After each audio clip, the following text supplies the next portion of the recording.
హిందూ బంధువులందరికీ జై శ్రీరామ్. దయచేసి ఈ వీడియోని చివరి వరకు చూడండి, ఎందుకంటే ఇందులో ఇస్తున్న అప్డేట్ చాలా కీలకమైంది. ఇంతకాలం సోషల్ మీడియా వేదికగా, యూట్యూబ్ వేదికగా, ఫేస్బుక్ వేదికగా, లేకపోతే ఇతర సామాజిక మాధ్యమాల వేదికగా మాకు సహకరిస్తున్న వాళ్ళందరికీ కూడా మేము ఇస్తున్న అతి ముఖ్యమైన అప్డేట్. అందుకే ఇంత స్పష్టంగా చెప్తున్నాం. మీ అందరికీ తెలుసు, ఒక వారం రోజుల క్రితం కరుణాకర్ సుగుణ గారి మీద, ఎక్స్ క్రిస్టియన్ ప్రవీణ్ మీద ఒక కేసు ఫైల్ చేయడం జరిగింది, రఘుముద్రి పీటర్ అనే వ్యక్తి. అయితే అదే కేసు విషయంలో మరి అరెస్ట్ చేయడానికి వచ్చారు, నోటీస్ ఇవ్వడానికి వచ్చారు. పంజగుట్ట పోలీస్ స్టేషన్ సిబ్బంది కూడా ఆ పాస్టర్స్ని కూడా వెంట పెట్టుకుని వచ్చారు అంటూ కరుణాకర్ గారు ఒక సీసీ ఫుటేజ్ విడుదల చేయడం జరిగింది. అదే సీసీ ఫుటేజ్ని బేస్ చేసుకుని నేను కూడా ఒక వీడియో చేయడం జరిగింది. అయితే ఇక్కడ విచిత్రం ఏంటంటే, ఆ సీసీ ఫుటేజ్ విడుదల చేసినందుకు అందులో వచ్చిన పాస్టర్స్ ఎవరైతే ఉన్నారో, క్రైస్తవులు ఎవరైతే ఉన్నారో వాళ్ళ గురించి స్టేట్మెంట్స్ ఇచ్చినందుకు మరొక 2 కేసులు కరుణాకర్ గారి మీద, నా మీద కూడా నమోదు చేయడం జరిగింది. దానికి సంబంధించి సాక్షాత్తు పంజగుట్ట ఏసీపీ గారు కూడా ఒక ప్రెస్ నోట్ రిలీజ్ చేశారు. అంటే తొందరలోనే నిందితుల్ని పట్టుకుంటాము అని చెప్పేసి. ఒకసారి ఆ ప్రెస్ నోట్ ఏంటి, దానికి సంబంధించిన పేపర్ క్లిప్పింగ్స్ ఏంటి ఒకసారి మీరు చూడండి. చూస్తున్నారు కదా, ఆంధ్రజ్యోతి పత్రికలో వచ్చిన ఈ న్యూస్. ఒక వర్గాన్ని కించపరిచే విధంగా వీడియోలు అప్లోడ్ చేసిన 2 యూట్యూబర్లపై పంజగుట్ట పోలీసులు కేసు నమోదు చేశారు. ఈ విషయం ఆలస్యంగా వెలుగులోకి వచ్చింది. పోలీసులు తెలిపిన వివరాల ప్రకారం కరుణాకర్, ప్రవీణ్ కుమార్ అనే యూట్యూబర్లు ఇతరుల మనోభావాలు దెబ్బతినే విధంగా వీడియోలు చేసి అప్లోడ్ చేశారంటూ ఆర్ పీటర్ పంజగుట్ట పోలీసులకు ఫిర్యాదు చేశాడు. కేసు నమోదు చేసుకున్న పోలీసులు శనివారం వారి కార్యాలయానికి వెళ్లగా మూసేసి ఉంది. త్వరలోనే నిందితుల్ని పట్టుకుంటామని తెలిపారు. ఇది నిజానికి పోలీసులు శుక్రవారం అక్కడికి రావటం జరిగింది. చూశారు కదా, ఇది ఒక వార్త. ఇది కాకుండా నేరుగా ఏసీపీ గారు ఇచ్చిన ప్రెస్ నోట్ కూడా ఒకసారి మీకు చదివి వినిపిస్తాను. దీని తర్వాత దీని కార్యాచరణ ఏంటి, దీని విషయంలో మేము ఇవ్వబోతున్న ప్రకటన ఏంటి అనేది మీకు స్పష్టంగా చెప్తాను. చూస్తున్నారు కదా, 3/10/2024 నాడు Shri Raghumudri Peter son of Ravi Arvind అనే వ్యక్తి ఇచ్చిన కంప్లైంట్ మేరకు పంజగుట్ట పోలీస్ స్టేషన్ నందు కేసు రిజిస్టర్ చేయడం జరిగింది. ఇట్టి కంప్లైంట్ నందు శివశక్తి యూట్యూబ్ ఛానల్కి సంబంధించిన కరుణాకర్ సుగుణ మరియు తెలుగు ఎక్స్ క్రిస్టియన్ అనే యూట్యూబ్ ఛానల్కి సంబంధించిన ప్రవీణ్ కుమార్ అనే వ్యక్తులు క్రిస్టియన్ కమ్యూనిటీని కించపరుస్తూ చేసిన అనుచిత వ్యాఖ్యలను ఖండిస్తూ వారి మీద తగు చర్యలు తీసుకోవాల్సిందిగా కోరారు. ఇట్టి కేసు యొక్క విచారణలో భాగంగా ఇన్వెస్టిగేషన్ అధికారి 20/12/2024 నాడు సాయంత్రం అందాజ సమయం 6:30 గంటలకు flat number F9 Eureka court, Ameerpet, Hyderabad నందుగల శివశక్తి యూట్యూబ్ ఛానల్ ఆఫీస్కి చేరుకోవడం జరిగింది. అట్టి సమయంలో శివశక్తి యూట్యూబ్ ఛానల్ ఆఫీస్ మూసివేయబడి ఉండటంచే ఇన్వెస్టిగేషన్ ఆఫీసర్ పోలీస్ స్టేషన్కి తిరిగి వచ్చినారు. ఇన్వెస్టిగేషన్ ఆఫీసర్ ఇట్టి స్థలానికి వెళ్లి వచ్చిన సీసీటీవీ విజువల్స్ను వినియోగించి కరుణాకర్ సుగుణ అనే వ్యక్తి మరొక వీడియోని శివశక్తి యూట్యూబ్ ఛానల్ నందు అప్లోడ్ చేయడం జరిగింది. ఇట్టి వీడియో నందు అమాయక ప్రజానికాన్ని రెచ్చగొడుతూ శాంతి భద్రతలకు భంగం కలిగించే విధంగా మాట్లాడటం జరిగింది. మరొక వ్యక్తి లలిత్ కుమార్ అను అతను కూడా కరుణాకర్కి సపోర్ట్ చేస్తూ హిందువులందరూ పోలీసులకు వ్యతిరేకంగా పంజాగుట్ట పోలీస్ స్టేషన్కు పెద్ద ఎత్తునగా తరలి రావాల్సిందిగా ప్రజల్ని రెచ్చగొట్టే విధంగా హిందూ జనశక్తి యూట్యూబ్ ఛానల్లో మాట్లాడినారు.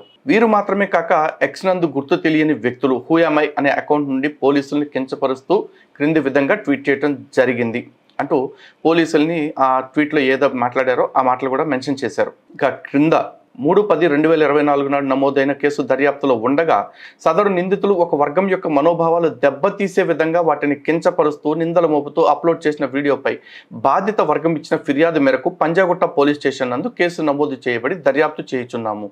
ఎవరైనాను సామాజిక మాధ్యమాల్లో ఒక వర్గాన్ని కించపరిచే విధంగా, వారి మనోభావాలను దెబ్బతీసే విధంగా ఎటువంటి వీడియోలు అప్లోడ్ చేసినా సదరు వ్యక్తులపై చట్టరీత్యా కఠిన చర్యలు తీసుకోబడును. సంతోషం సార్, చాలా సంతోషం. మీరు ఇట్లా ఉండాలనే, ప్రొయాక్టివ్గా తీసుకోవాలని మేము కోరుకుంటాం. అయితే మేము ఏం కించపరిచాము, మేము కించపరిచే విధంగా ఎటువంటి స్టేట్మెంట్స్ ఇచ్చాము, అవేవి మమ్మల్ని అడగకుండా కేసు కట్టేయటం.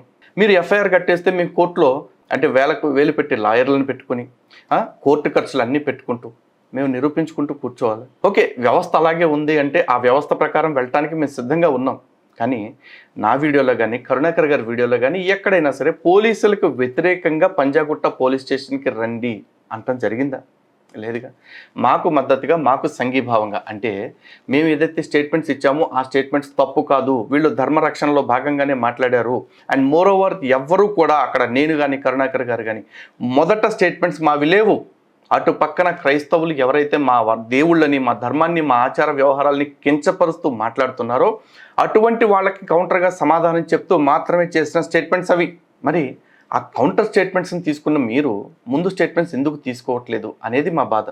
కాబట్టి మా స్టేట్మెంట్స్ ఏవైతే ఉన్నాయో అది నేరపూరితమైనవి కాదు అని నమ్ముతున్న వాళ్ళు మాకు మద్దతుగా అక్కడికి రండి, సంఘీభావంగా రండి అని అడిగాం. పోలీసులకు వ్యతిరేకంగా మేము రమ్మని అనలేదు సార్. మాదంతా కూడా గాంధీగిరి, నిజంగా అలాగే రమ్మనాలి అంటే అందరినీ కూడా పోలీస్ స్టేషన్కి రండి, పోలీస్ స్టేషన్కి వచ్చి పోలీసులకి తలా ఒక గులాబీ పువ్వు ఇవ్వండి అనే పిలుపునిచ్చిండేవాళ్ళం. కానీ మా నోట్స్ మేము ఏవైతే చెప్పామో స్టేట్మెంట్స్ అవి ఇంత నెగిటివ్గా ప్రచారం అవుతాయి అని మేము అనుకోలే. చెప్పాక ఒకవేళ ఇలా ప్రచారం అవుతాయి అనుకుంటే ఆ గాంధీ గురి గులాబీ పూలు తెప్పించమని చెప్పేవాళ్ళం అందరికీ కూడా. సో ఇకపోతే పోలీసులు ఏదైతే ఇచ్చారో దాన్ని ఖచ్చితంగా చట్టపరంగా మేము నిలబడతాము. చట్టాన్ని అనుసరించి మనం కోర్టు ద్వారానే దాని విషయంలో ముందుకెళ్దాం. కాకపోతే ఇక్కడ ఫిర్యాదు ఇస్తున్నప్పుడు అంటే ఒక వ్యక్తి ఫిర్యాదు ఏ విధంగా ఇచ్చాడో చూడండి. పాస్టర్స్ కరుణాకర్ గారు నేను మాట్లాడిన మాటల విషయంలో మొదటగా కరుణాకర్ గారు ఇచ్చిన స్టేట్మెంట్స్ చూద్దాం. పలానా టైమింగ్లో కరుణాకర్ గారు ప్రభు ఉత్సలో బాప్తిజం అనే స్టేట్మెంట్ ఇచ్చారు అన్నారు. ఆల్రెడీ ఇది ఫస్ట్ కేసు దీని గురించే కదా సార్. మళ్ళీ అదే స్టేట్మెంట్ రిపీట్ చేసినందుకు మళ్ళీ అదే స్టేట్మెంట్ మీద ఇంకొక కేసు. ఓకే, ఈ ఉత్స అయితే అభ్యంతరం లేదా అని చెప్పేసి అన్నారు. అంటే తన భాష తన ప్రాంతంలో ఏదైతే పదం వాడతారో ఆ పదం అంటున్నారు అని స్పష్టంగా చెప్పారు. కోర్స్ ఇప్పుడు ఈ వీడియోలో మళ్ళీ ఇవన్నీ రిపీట్ చేస్తున్నాను, మళ్ళీ దీని మీద ఇంకొకరితో కంప్లైంట్ ఇప్పించి కేసు పెడతాను అంటే ఓకే. ఎందుకంటే ఏదో ఒక రకంగా వాళ్ళని తృప్తి పరచాలి అని ఎవరికైనా ఆలోచనలు ఉంటే నాకు తెలియదు. అంటే ఈ పాస్టర్లు ఎవరైనా సరే వాళ్ళ క్రైస్తవ సమాజం మొత్తానికి అదిగో వీళ్ళ మీద మేము యాక్షన్ తీసుకునేలా చేసాం అంటారేమో. మేబీ మమ్మల్ని జైల్లో పెట్టొచ్చు. కానీ గుర్తుపెట్టుకోండి, హిందూ బంధువులందరికీ కూడా చెప్తున్నాం, ఉరి కొయ్యల్ని ముద్దాడి స్వతంత్రం కోసం పోరాడిన స్వాతంత్ర వీరుల వారసులం మనం. చెరసాలను ప్రేమించడానికి భయపడతాం అనుకుంటున్నారా? అంత దాకా వస్తే దాన్ని అనుభవించడానికి కూడా సిద్ధమే. ఈ దేశంలో ఉద్యమాల పేరుతోటి ఈ దేశ స్వాతంత్రం కోసం అని చెప్పేసి ఎంతోమంది జైళ్ళకు వెళ్ళారు, వచ్చారు. మేము కూడా దానికి సిద్ధంగానే ఉన్నాం. మేమేమి స్మగ్లింగ్లు చేసి వెళ్ళాలా, రేపులు చేసి మర్డర్లు చేసి వెళ్ళట్లేదు సార్. ధర్మం కోసమే వెళ్తున్నాం. మేము మాట్లాడే ప్రతి మాట ధర్మబద్ధంగానే ఉందని నమ్ముతున్నాం కాబట్టి ఆ స్టేట్మెంట్ కూడా మేము ఇస్తా ఉన్నాం. ఇంకా కొన్ని స్టేట్మెంట్స్ చూద్దాం. ప్రభు ఉత్స పరిశుద్ధం కదా, యేసు రక్తం పరిశుద్ధమైనప్పుడు ఉత్స కూడా పరిశుద్ధం కదా, ప్రభు రక్తం కాకపోతే ప్రభు ఉత్సలో కడుక్కో అన్నారు. ఇది కూడా పాత స్టేట్మెంట్. ఈ స్టేట్మెంట్ని రిపీట్ చేస్తూ ఆయన చెప్పడం జరిగింది తప్ప మళ్ళీ స్టేట్మెంట్గా ఇవ్వలేదు. కానీ దీని మీద ఇంకొక వ్యక్తి సారదర్శన్ అనే వ్యక్తి వచ్చి కంప్లైంట్ ఇవ్వగానే దాని గురించి కూడా తీసుకున్నారు. ఆ తర్వాత ప్రభు రక్తంలో కాకపోతే ప్రభు ఉత్సలో బాప్తిజం తీసుకోరా, ప్రభు ఉత్సలో బాప్తిజం తీసుకోండి నా కొడక లంజ కొడకలు. ఇవన్నీ కూడా పాత వీడియోలో మాట్లాడిన మాటలే. దాన్ని ఉటంకిస్తూ సందర్భాన్ని ఎక్స్ప్లెయిన్ చేసాం ప్రజలకి. యూట్యూబ్ ద్వారా ఆ మాత్రం స్వేచ్ఛ మాకు లేదా? అంటే మా దేవుళ్ళని తిట్టే వాక్ స్వాతంత్రం, భావ ప్రకటన స్వేచ్ఛ అందరికీ ఉందే. ఈ దేశాన్ని తల్లిగా భావిస్తున్న చోట ఇదే దేశాన్ని దారుణంగా అవమానిస్తుంటే దాన్ని కూడా భావ ప్రకటన కింద తీసుకుంటున్నారే. మరి మా దేశాన్ని అవమానించొద్దు అంటూ మేము ఇస్తున్న స్టేట్మెంట్స్ మాత్రం అవతల వాళ్ళ మనోభావాలు దెబ్బతీసేలాగా అవుతున్నాయా? ఓకే, మీ ప్రభు ఉత్స కాదు, మీకు ఉత్స పడేట్టు చేయకపోతే ఒకటి స్టేట్మెంట్. తర్వాత త్వరలో మనందరం పంజాగుట్ట పిఎస్లో కలుద్దాం, డేట్ టైం విల్ అనౌన్స్. ఇది కరుణాకర్ గారు ఇచ్చిన స్టేట్మెంట్స్. అది నాకు అర్థం కావట్లే. ఈ చివరి స్టేట్మెంటు త్వరలో మనం అందరం పంజాగుట్టలో కలుద్దాం అనేది ఈ సారదర్శన్కి ఎందుకు నొప్పైందో నాకు అర్థం కావట్లేదు. దీని మీద పోలీసులకు కదా బాధ. పోలీసుల్ని కించపరుస్తున్నాం అంటూ కదా ఏసీపీ గారు ప్రెస్ మీట్ ఇచ్చింది. అది పోలీసులతో మాట్లాడుకుంటాం, వాళ్ళు నోటీస్ ఇచ్చుకుంటారు. దీన్ని ఈ స్టేట్మెంట్ని పోలీసులు ఎందుకు కన్సిడర్ చేస్తారో నాకు తెలియదు. మేబీ పోలీసు వారిని కలిసినప్పుడు వారు చెప్తారేమో చూడాలి. ఇక నా స్టేట్మెంట్స్. నీ కళ్ళల్లో, నోట్లో, నీ చెవిలో ఎవరిదైనా పెట్టుకున్నావా? ఊరే అడిగాను రవి, అడిగాను. దీని మీద ఎందుకు కంప్లైంట్ ఇచ్చావో నాకు అర్థం కావట్లా. నువ్వు కంప్లైంట్ ఇచ్చావు సరే, అసలు వీడియో పూర్తిగా చూడకుండా పోలీసు వాళ్ళు కేసు ఎందుకు రిజిస్టర్ చేశారు నాకు అర్థం కావట్లా. ఎందుకంటే నీ కళ్ళల్లో, నీ నోట్లో, నీ చెవులో ఎవరిదైనా పెట్టుకున్నావా అని అడిగిన తర్వాత ఎవరిదైనా ఇయర్పాడ్ పెట్టుకున్నావా అన్న. ఇయర్పాడ్లు పెట్టుకున్నప్పుడు కూడా ఏమన్నా దానివల్ల ఏమన్నా ప్రాబ్లం ఉందా? ఇయర్పాడ్లు పెట్టుకోవట్లేదా? కొంతమంది చెవులో పెట్టుకుంటున్నారు, కొంతమంది ఎర్రెక్కిన వాళ్ళు ఏం చేస్తున్నామో తెలియని స్థితిలో ఉన్నాడు, నోట్లో కూడా పెట్టుకుంటాడేమో, కంట్లో కూడా పెట్టుకునే ప్రయత్నం చేస్తాడేమో. నా డౌట్ నాకు వచ్చింది. నేను అక్కడ ఏమన్నా బూత్ పదం వాడానా? లేదు కదా. పోనీ యేసు ఉత్స పవిత్రం కాదా అని అడిగా. కరుణాకర్ అన్న స్టేట్మెంట్స్ గురించి మాట్లాడే. కరుణాకర్ గారు ఇట్లా అన్నారు, ఒకవేళ యేసు ఉత్స పవిత్రం కాదు అంటే కాదని చెప్పండి అన్నాం. అంతే. అంటే క్వశ్చన్ అడిగే స్వతంత్రం కూడా ఈ దేశంలో లేదు అంటే సరే. ఎంటైర్ టాపిక్ ఉత్స మీద నడుస్తుంది కాబట్టి ఉత్స గురించి కూడా నేను మాట్లాడతా ఖచ్చితంగా. స్టైల్గా యూరిన్ అనండి. ఇంకో స్టేట్మెంటు, యేసు ఉత్స పవిత్రం కాదా, ఇది 2 సార్లు రాశాడు. ఎందుకు రాశాడో నాకు తెలియదు. అంటే నేను 2 సార్లు అడిగినా, క్వశ్చన్ 100 సార్లు అడిగినా ఒకటే, దానికి ఆన్సర్ ఒకటే ఉంటుంది కదా. కానీ 2 సార్లు 2 స్టేట్మెంట్స్ లాగా ఇచ్చాడు. ఇక 5వ స్టేట్మెంటు, యేసు ఉత్స అండ్ మూత్రం పోలేదా అంటూ వేలు చూపించానట. ఇది అంత డిస్గస్టింగ్ స్టేట్మెంటా అండి? ఇది ఈ హ్యాండ్ జెస్చర్ ఏదైతే ఉందో ఇదంతా డెరగేటరీనా? చిన్నపిల్లలు కూడా ట్యూషన్లోనో క్లాస్లోనో వెళ్ళేటప్పుడు టీచర్ అనే అడుగుతారు. దీన్ని యూరిన్కి సింబల్గా వాడతాం అనమాట. అంటే పాస్కి వెళ్ళాలి అనేదానికి. వెళ్ళలేదా అని అడిగాము. మరి అడిగినప్పుడు క్వశ్చన్కి ఆన్సర్ చెప్తే సరిపోద్ది. కేసులు పెడుతున్నారంటే మీ దగ్గర ఆన్సర్ లేదని అనుకోవాలి నేను. ఇంకోటి, కోట్లు లక్షలు బిలియనీర్లు ఉన్నారు హిందూ సమాజంలో, if anyone wants to support us please contact అని చెప్పేసి అడిగామంట. హోపు అంటే హిందూ సమాజంలో ఉన్న వాళ్ళని హిందూ సంఘాలకి సపోర్ట్ చేయమని అడగటం కూడా దారుణమే, ఇది కూడా నేరమే. ఇప్పుడే తెలిసిందయ్యా మాకు, ఇప్పుడే తెలిసింది. దీని మీద కూడా కేసు కట్టారు. ఇంకోటి, తాడిగాడు ఒక పేడిగాడు బాడీ షేమింగ్ అంట. బాడీ షేమింగ్ చేసామన్నారు. ఇంతకీ ఎవరి బాడీ అది? ఈ సారా దర్శన్ బాడీ అయినా? ఇఫ్ సారా దర్శన్ బాడీ అయితే కనుక ఆ సారా దర్శన్ అంటే ఎవరు? అతను పోలీస్ డిపార్ట్మెంట్కి సంబంధించిన వ్యక్త, లేకపోతే క్రిస్టియానిటీకి సంబంధించిన వ్యక్త? ఒకవేళ సారా దర్శన్ పోలీస్కి సంబంధించిన వ్యక్తి అయితే అతను ఏ హోదాలో సివిల్ డ్రెస్లో వచ్చి మా సీసీ కెమెరాలు ఎదురుగా నిలబడి మా ఆఫీస్ మొత్తాన్ని రెక్కీ చేశాడో చెప్పండి. ఒకవేళ అతను క్రైస్తవుడు అయితే గనక ఒక్కసారి ఎస్ఐ మహేష్ గారు ఇచ్చిన స్టేట్మెంట్ ఒకసారి చూడండి. మొన్న కరుణాకర్ గారితో కాల్లో మాట్లాడుతూ కంప్లైంట్ ఇచ్చిన అతను కూడా వచ్చినట్టున్నాడు కదా. కంప్లైంట్ ఇచ్చిన అతను రాలేదే. పీటర్ అని ఒక ఆయన ఇచ్చిండు కంప్లైంట్. వీళ్ళు అంటే మీరు ఎవరు అనుకుంటున్నారో మరి తెలియదు మాకైతే. అంటే అక్కడికి వచ్చింది ఆ పీటర్ మనుషులా అయితే మీతో పాటు వచ్చింది? మాతో పాటు ఒక పోలీస్ కానిస్టేబుల్ ఉన్నారు. సారీ, పోలీస్ కానిస్టేబుల్ అంటే పంచ్ విట్నెస్. మొత్తం టోటల్ 6 మెంబర్స్ ఉన్నారు మీరు. అది పక్కన ఉన్న వాళ్ళు ఆ బిల్డింగ్ వాళ్ళు అనుకుంటా కదా, వేరే వాళ్ళు ఎవరు హైట్ పక్కన ఉన్నారు వాళ్ళు లోపల అక్కడికి వచ్చినారు. మేము కూడా చూసాం అది వీడియో ఇందాక మా సార్ చూసుకొని. ఏమో దాంతో ఇబ్బంది లేదు. మీరు అనుకుంటున్నట్టు అది అరెస్ట్ గురించి వారి గురించి విన్నారు కదా.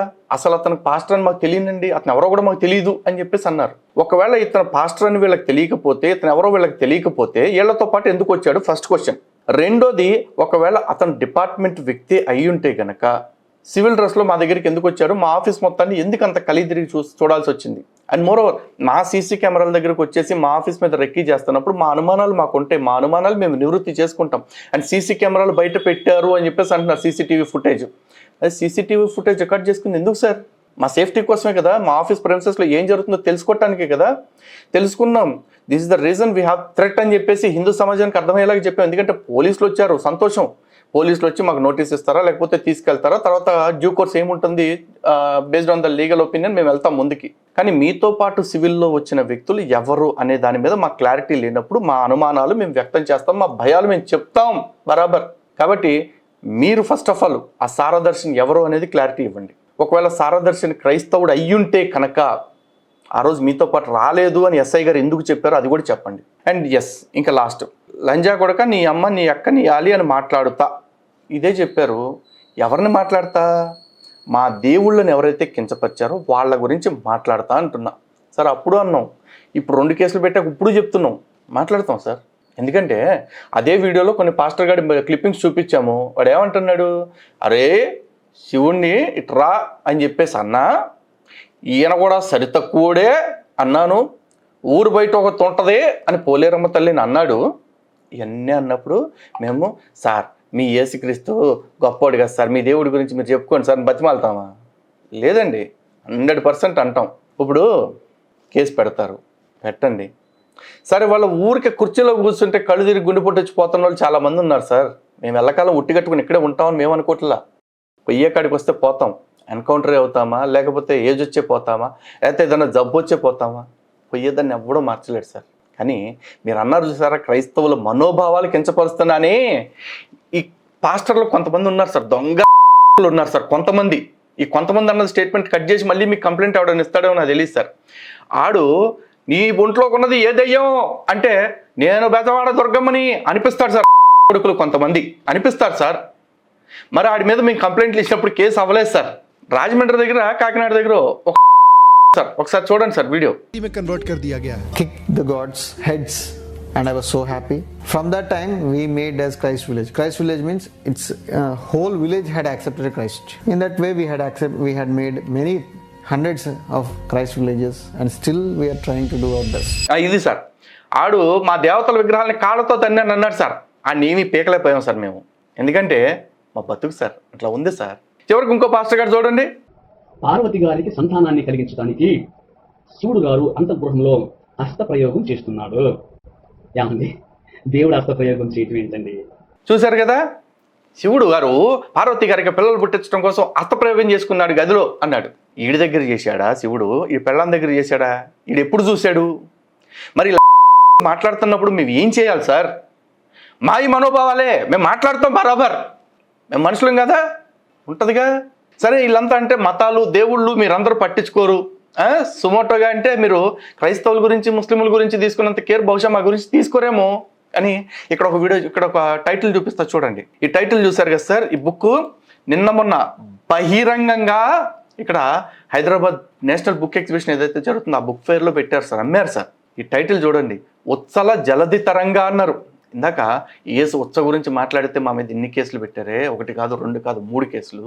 మేము ఎంతో పవిత్రంగా చెప్పుకునే జాతీయ గీతంలో ఉన్న ఉచ్చల జలధి తరంగా అంటే మేము ఎంతో ఉన్నతమైన జలాల యొక్క తరంగాల గురించి మాట్లాడుతుంటే ఉత్సల జలధి తరంగా అంటూ జాతీయ గీతంలో ఉన్న పదాన్ని అవమానించింది ఎవరో తెలుసా? కింద చూడండి సార్, మెర్సీ మార్గరెట్. బహుశా ఈ మెర్సీ మార్గరెట్ అంటే క్రిస్టియన్ కాదు అనేవాళ్ళు ఎవరన్నా వస్తే ఇక దీనికి మించిన కలికాలం ఇంకోటి ఉండదు. ఈ మెర్సీ మార్గరెట్ అసలు భారతీయురాలే కాదు అనుకునే వాళ్ళకి కింద ఇంకో సబ్ టైటిల్ తగిలించుకొని చూడండి, కేంద్ర సాహిత్య అకాడమీ యువ పురస్కార గ్రహీత. కేంద్ర సాహిత్య అకాడమీ వాళ్ళు యువ పురస్కారాన్ని ఇచ్చారు ఈవిడికి. రాసింది సార్, నా దేశపు జాతీయ గీతాన్ని అవమానిస్తూ రాసింది. నేను మోసు కూర్చుంటాం సార్, ఎందుకంటే మా బతుకులకో మనోభావాల మట్టిగిట్ట ఏమీ లేదు. దేశాన్ని ముక్కలు చేసి మాకు క్రైస్తవులకి సపరేట్ దేశాన్ని ఇచ్చేయండి అని అడుగుతాడు సార్.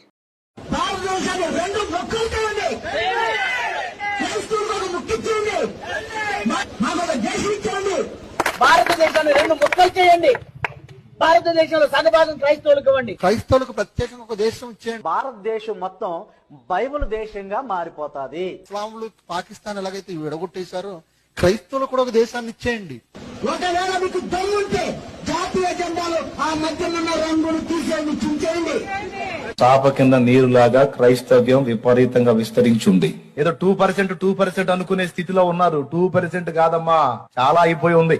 ఆంధ్రప్రదేశ్ లో మాత్రం జగన్ గెలిపించండి, because is our Christian man. తర్వాత ఏం జరుగుతుందో మీరే చూదురు గాని. ఏళ్ళు తిప్పుతూ ఆల్రెడీ ఇన్ని ముక్కలైన భారతదేశాన్ని ఇంకో ముక్క చేయమని అడుగుతా ఉంటే మేము వాళ్ళని ఏం అనకూడదు సార్. ఎందుకు? ఈ దేశం వాళ్ళది కూడా. కాబట్టి ఎవరి దేశాన్ని అడు ముక్కలు చేసి పనిచేసుకోమని అడగొచ్చు. ఇట్లా అడిగింది ఒక్కడుగా సార్, ఇంకో నీచుడు ఉంటాడు, వాడేమంటాడు చూడండి. భారతదేశం మొత్తం బైబిల్ దేశంగా మారిపోతాది. మరి అది క్రైస్తవులు కూడా మనం ప్రార్థన చేస్తాం, తండ్రి ఈ దేశాన్ని నాయన నీ రాజ్యంగా మార్చమనే చేస్తాం. మనం కూడా భారతదేశాన్ని భారతదేశంగా ఉండమని మనం ప్రార్థనలు చేయం. భారతదేశాన్ని భారతదేశంగా ఉండమని మనం ప్రార్థనలు చేయం. భారతదేశాన్ని భారతదేశంగా ఉండమని మనం ప్రార్థనలు చేయం. చూశారు కదా, మనం భారతదేశాన్ని భారతదేశంలో ఉంచాలనుకోం, భారతదేశాన్ని బైబిల్ రాజ్యంగా మార్చాలనుకుంటాంగా. మార్చండి రా, మార్చండి. మీరు బైబిల్ రాజ్యంగా మార్చండి, ఇంకో రాజ్యంగా మార్చండి. మేమంతా చేతులకి మేకులు కొట్టు కూర్చుంటాం అనుకుంటున్నారా? ఇవాళ కాకపోతే రేపు వచ్చే సాగుని ఎవ్వడ ఆపలేడు. కానీ గుర్తు పెట్టుకోండి, సచ్చేదాకా మాత్రం ఖచ్చితంగా పోరాడుతూనే ఉంటాం. కాకపోతే హిందూ బంధువులరా, ఈ పోరాటం వ్యక్తుల కోసం అన్నట్టుగా ప్రచారం అవుతుంది కాదు, ఇది దేశం కోసం, ధర్మం కోసం. అందుకే ఈ ఉద్యమాన్ని, ఈ కేసులు గీసులు ఇవన్నీ వదిలేండి, చట్ట ప్రకారం ఎలా చూసుకోవాలో అలా చూసుకుంటాం. కానీ ఖచ్చితంగా మన ఆత్మగౌరవ నినాదాన్ని ఢిల్లీ దాకా వినిపించాలి. ఇక్కడ అసెంబ్లీలో మాట్లాడాలి, అక్కడ పార్లమెంట్లోగా మాట్లాడాలి. అలా మాట్లాడేలా చేయాల్సిన బాధ్యత మన మీదే ఉంది. అందుకే జనవరి 19వ తారీఖున హైదరాబాద్లో ఒక పాదయాత్ర ప్లాన్ చేస్తున్నాం. ఇది పూర్తిగా హిందూ ఆత్మగౌరవ పరిరక్షణ కోసమే. ఈ పాదయాత్ర టైటిల్ ఏంటి, దాని విధి విధానాలు ఏంటి, ఎక్కడ ప్రారంభం అవుతుంది, ఎక్కడ దాకా ఉంటుంది అనేది అతి త్వరలో మీకు తెలియజేస్తాం. కానీ ఇక్కడ మేము కోరుకునేది హిందువుల యొక్క భాగస్వామ్యం, మీ పార్టిసిపేషన్ కావాలి. ఎందుకంటే ప్రతి హిందువు ఇక్కడ భాగస్వామి అవ్వాలి. ఇందుకు కావాల్సిన అనుమతులు అన్నీ కూడా మేము తీసుకుంటాం. ఎందుకంటే ఈ దేశంలో చట్టాన్ని గౌరవిస్తున్న, పూర్తిగా గౌరవిస్తున్న ఏకైక వర్గం మన మెజారిటీలైన, ఈ దేశపు మెజారిటీలైన హిందువులమే. కాబట్టి మనం దానికి కావాల్సిన పర్మిషన్స్ తీసుకుందాం. ఎక్కడి నుంచి ఎక్కడికి ఏంటి అనేది పూర్తి వివరాలు మీకు అందిస్తాం. కానీ వీలైనంతమంది హిందువులు దీనికి రండి, మన వాణి మనం వినిపిద్దాం. ఆత్మగౌరవం ఎంత పెద్ద సమస్య అనేది తెలియచెప్దాం. ఒకనాడు తెలుగువారి ఆత్మగౌరవం అంటూ నినదిస్తే రాష్ట్రాన్ని తీసుకెళ్లి అధికారం కట్టపెట్టారు. ఈ రోజున హిందూ ఆత్మగౌరవ ఘోష, హిందూ ఆత్మగౌరవ ఉద్యమం ఖచ్చితంగా మొదలవ్వాలి. దానికి నాంది పలుకుతున్నాం ఈరోజే. జనవరి 19 అనే డేట్ మార్క్ చేసుకోండి. ఇక్కడ మీకు చెప్పాల్సింది ఒకటే, ఆ రోజున అక్కడ పొలిటీషియన్స్ ఉండరు, సినిమా హీరోలు ఉండరు, సెలబ్రిటీలు ఉండరు, బీర్లుండవు, బిర్యానీలుండవు, డబ్బులుండవు, బస్సులు రైళ్లు పెట్టి ట్రావెలింగ్ పెట్టి తీసుకొచ్చే వ్యవస్థ ఉండదు. స్వచ్ఛందంగా ఎంతమంది హిందువులు ఇది నా దేశం, ఇది నా ధర్మం అనుకుని వస్తారో రండి. అక్కడ ఉండేది ఇద్దరు స్టార్స్, ఒకటి నేను, రెండు కరుణాకర్ సుగుణ గారు. ఇది అహంకారంతో అహంభావంతో చెప్తుంది కాదు. ఎందుకంటే ఇక్కడ మేమిద్దరం కూడా ధర్మం, దేశం అనే నినాదాలను పట్టుకుని నిలబడుతున్నాం. మాకు మద్దతుగా ఇప్పుడు ఎంతమంది అయితే యూట్యూబ్ ఛానల్స్లో లేదా ఫేస్బుక్లో సపోర్ట్గా మాట్లాడుతూ ఉన్నారు వాళ్ళందరికీ కూడా విజ్ఞప్తి చేస్తున్నాం, దయచేసి ఒకరోజు మాది కాదు అనుకుని రండి. ఆ డేట్ మార్క్ చేసుకోండి, జనవరి 19. ఇప్పటిదాకా రాజకీయ నాయకులు సభలు పెట్టి ర్యాలీలు పెట్టి జనాల్ని తరలిస్తే వచ్చే జనాల్ని చూస్తుంటారు. స్వచ్ఛందంగా ధర్మం కోసం ఎంతమంది వస్తారు, దేశం కోసం ఒక పిలుపునిస్తే ఎంతమంది స్పందిస్తారు అనేది మనం యావత్ దేశానికి చూపించాల్సిన సందర్భం. అప్పటి వరకు ఈ దీక్షకి, ర్యాలీకి మేము సంఘీభావంగా ప్రకటించడానికి సిద్ధంగా ఉన్నాం అనుకునే వాళ్ళు దయచేసి కింద ఇస్తున్న నెంబర్లకి మీ అంగీకారాన్ని, మీ మద్దతుని తెలియచేయండి. అలాగే నిన్న ఆర్మూర్ భారతీయ జనతా పార్టీ ఎమ్మెల్యే, హిందూ హృదయ సామ్రాట్ శ్రీ పైడి రాకేష్ రెడ్డి అన్నగారిని కూడా కలవటం జరిగింది. మా మీద పెడుతున్న కేసులు వీటన్నిటి గురించి వారికి ఎక్స్ప్లెయిన్ చేయడం జరిగింది. వారు కూడా ఎంతో ఆవేదన చెందారు, మాకు పూర్తిగా సంఘీభావం తెలియజేశారు. అలాగే ఏసీపీ గారితో కూడా వారు మాట్లాడటం జరిగింది. మనం భవిష్యత్తులో ఈ దేశ ద్రోహుల మీద, ఈ ధర్మ ద్రోహుల మీద చేస్తున్న యుద్ధం ఏదైతే ఉందో ఆ యుద్ధానికి వారు సంపూర్ణంగా మద్దతు ప్రకటించారు. నిజంగా ఈ మధ్య కాలంలో కాస్త స్తబ్దుగా అనిపిస్తున్న భారతీయ జనతా పార్టీలో రాకేష్ రెడ్డి గారు లాంటి వ్యక్తిని చూడటం నిజంగా చాలా గర్వంగా అనిపించింది. అటువంటి వ్యక్తి అతి త్వరలోనే భారతీయ జనతా పార్టీలో ఇంకా ఉన్నతమైన పొజిషన్స్ పొందాలని చెప్తున్నా కదా. భారతీయ జనతా పార్టీ అధికారంలోకి వస్తే ఖచ్చితంగా ఇలాంటి దమ్మున్న నాయకుడే హోంమంత్రిగా కూడా చూడాల్సిన అవసరం ఎంతైనా ఉంది. వారు తొందరలోనే ఆ శక్తిని, ఆ స్థాయిని పొందుతారని మనస్ఫూర్తిగా కోరుకుంటున్నాం. రాకేష్ రెడ్డి అన్న, థ్యాంక్ యూ సో మచ్. మళ్ళీ చెప్తున్నాం, హిందూ జనశక్తి, శివశక్తి ఇక్కడ 2 సంస్థల నుంచి నేను, కరుణాకర్ గారు నిలబడుతున్నాం. ఇప్పటిదాకా మేము ఎన్నిసార్లు మాకు ఇది కావాలి అని అడిగిన ప్రతిసారి హిందూ సమాజం మొత్తం కూడా ఎంతో పెద్ద మనసుతో మా దగ్గరికి వచ్చింది. ఇప్పటికీ నేను కావచ్చు, కరుణాకర్ గారు కావచ్చు, మేము చాలామంది నమ్మి, చాలామంది అంటే దగ్గర దాకా వచ్చేలా ఒకలాగా ఉంటారు, దగ్గరకు వచ్చిన తర్వాత ఎక్స్పెక్టేషన్స్ ఇంకోలాగా ఉంటున్నాయి. అటువంటి వారిని నమ్మి చాలాసార్లు చాలా రకాలుగా మోసపోయాం. కానీ ప్రజలు, హిందూ బంధువులు మమ్మల్ని ఎప్పుడూ వెన్నంటే ఉన్నారు. మేము ఎప్పుడు చేయి చాచి అర్థించినా మాకు సహకరిస్తూనే ఉన్నారు. మరోసారి అర్థిస్తున్నాం, ఈసారి ధన సహాయం మాత్రమే కాదు, జన సహాయం, మన శక్తి ప్రదర్శన మాత్రమే కాదు, మన శక్తి నిర్మాణానికి కూడా ఇదొక వేదిక. అందుకే మీరు ఇచ్చే ప్రతి నెంబరు, మీరు పెట్టే ప్రతి మెసేజ్ కూడా ఈ శక్తి నిర్మాణానికి ఒక పునాది కావాలి. చెప్తున్నాం కదా, ఇక్కడ రాజకీయాలు ఉండవు, రాజకీయ నాయకులు ఉండరు, సెలబ్రిటీలు ఉండరు, ఉండేది ఇద్దరే, శివశక్తి నుంచి కరుణాకర్ గారు, హిందూ జనశక్తి నుంచి నేను. మాకు మద్దతుగా చాలామంది హిందూ ఛానల్స్ కావచ్చు, లేకపోతే హిందుత్వవాదులు కావచ్చు, అందరూ ఉన్నారు, కాదనట్లేదు. కానీ ఇది పూర్తిగా ఎవరైతే యూట్యూబర్లు రాస్తున్నారో వాళ్ళకి చెవులు, కరెక్ట్గా చెవులు వినపడాల. వీళ్ళు యూట్యూబర్లు కాదు, ధర్మరక్షణ కోసం ఉద్భవించిన నాయకులు అన్న విషయం వాళ్ళకి తెలియాలి. హిందూ సమాజం వీళ్ళ వెంట ఉన్నది, నిస్వార్థంగా ఉంది. వీళ్ళు నాయకులైపోయి కార్యకర్తలను తెచ్చుకోవటం కాదు, హిందూ బంధువులు అందరూ కలిపి వీళ్ళ నాయకులుగా తయారు చేస్తున్నారు అన్న విషయం ప్రజలకు వెళ్ళాలి. మీరే మా ధైర్యం, మీరిచ్చే ప్రెజెన్సే మా భరోసా. వస్తారని మనస్ఫూర్తిగా ఆశిస్తున్నా. మార్క్ ద డేట్, Jan 19, 2025 ఆదివారం. సమయము, వేదిక అన్నీ కూడా పర్మిషన్ అప్లై చేసిన తర్వాత అతి త్వరలో మీకు తెలియజేయబడతాయి. దాంతోపాటు ఈ ఉద్యమం యొక్క పేరు కూడా మీకు అప్పుడే వివరించడం జరుగుతుంది. ఇది కేవలం హైదరాబాద్తో ఆగిపోతుంది అనుకోకండి. అతి త్వరలో 2 తెలుగు రాష్ట్రాల్లో కూడా ఇదే టైటిల్ తోటి పర్యటనలు కూడా ఉంటాయి. కానీ ఇది నాంది ఉద్యమం కాబట్టి ఈ దీక్షకి, ఈ పాదయాత్రకి ప్రతి ఒక్కళ్ళు కూడా హాజరవుతారని మనస్ఫూర్తిగా కోరుకుంటున్నా. Jan 19 అంటే కావలసినంత టైం ఉంది. ముందుగా చెప్తున్నాం, అత్యధిక మంది ఈ కార్యక్రమానికి హాజరవుతారని, హిందూ ఆత్మగౌరవ నినాదాన్ని అందరికీ వినపడేలాగా చేస్తారని మళ్ళీ మళ్ళీ మళ్ళీ కోరుకుంటా ఉన్నాం. ఆనాటి యుద్ధంలో అభిమన్యుణ్ణి కౌరవులు చంపారు. ఈనాటి యుద్ధంలో మా చుట్టూ కూడా పద్మవ్యూహం ఉంది. పద్మవ్యూహంలోకి ఎంటర్ అయిపోయాం. ఇప్పుడు ప్రాబ్లం ఏంటంటే కౌరవులతో పాటు పాండవ వర్గంలో ఉన్న కొంతమంది కూడా, అంటే సెక్యులర్ ముసుగులో ఉన్న కొంతమంది కావచ్చు, లేకపోతే ఈర్ష అసూయలతో నిండిపోయిన కొంతమంది సాటి హిందుత్వవాదులు కావచ్చు, ఇప్పటి నుంచి మొదలుపెట్టి సహకరించే వాళ్ళు సహకరించవచ్చు, దుష్ప్రచారం చేసేవాళ్ళు దుష్ప్రచారము చేయవచ్చు. కానీ ఫలితం మీ చేతుల్లో, ఆ పరమాత్ముడి చేతుల్లో పెడుతున్నాం. అభిమన్యుల్లా లోపల యుద్ధం చేసి అసూలు బాస్తామా, అర్జునుల్లా తిరిగి బయటకు వచ్చి విజయం సాధిస్తామా అనేది దైవేచ్ఛ, మీరిచ్చే సహకారం బట్టి ఉంటుంది. ఏది జరిగినా అన్నిటికీ సిద్ధంగా అయితే ఉన్నాం. ఊపిరి ఆగే వరకు యుద్ధం అయితే చేస్తూనే ఉంటాం. జై శ్రీరామ్, భారత్ మాతాకి జై.